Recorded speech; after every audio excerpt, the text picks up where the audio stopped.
We begin with the breaking news in a salacious superintendent scandal. Polk County School Superintendent Catherine Leroy has resigned. It happened just a few hours ago. The announcement comes on the heels of seedy accusations about Leroy's questionable behavior. Senior investigative reporter Steve Andrews is joining us live tonight from Bartow. This is where the school board meeting is actually taking place. And boy, this story has it all, Steve. It sure does, Keith. It's got a lot, and now I've got a resignation in my hand. Catherine Leroy was cleared of any illegal wrongdoing by a firm hired to investigate complaints against her. But she faced a lot of questions and some serious lack of support going into this 5 o'clock meeting. The most sensational complaints come from Associate Superintendent of Operations Greg Rivers. He claims Leroy had several inappropriate conversations about him with another employee, making comments such as, "I wonder if he has sex hard." In an 1,800-page document released this week, Rivers told an investigator that on a 2014 business trip to Tallahassee, the two were having drinks. Ms. Leroy was drinking and kind of started touching me. She was trying to get me to stay in her room, and I kept saying no.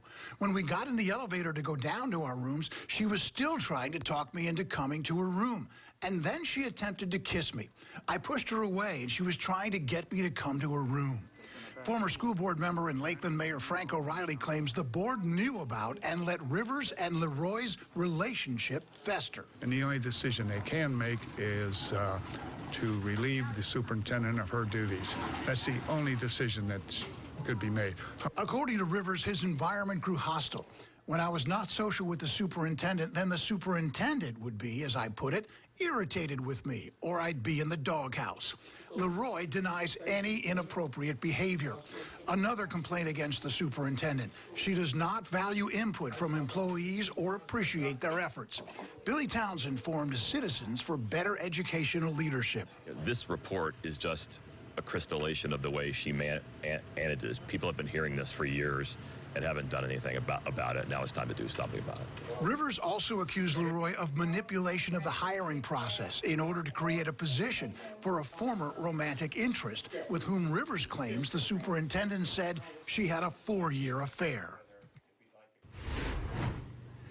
Now, while the school board decides whether or not to approve the severance package, auditors continue looking into the purchase of a software system. The district spent about $885,000 on a new software system that was supposed to be installed in September of 2015, and so far, Keith, they've just got nothing to show for it. Well, Steve, I know this story's been kind of percolating for a while, but here the resignation comes in. But what are the terms of this resignation? How does she walk away? What she's asking for, 20 weeks of severance pay, all of her vacation and sick leave, and she wants the school district to pay her attorney's fees. All of this must be approved by the board, which was set to fire her earlier today. We'll see how that goes. Keep us posted. Steve Andrews, live in Bartow.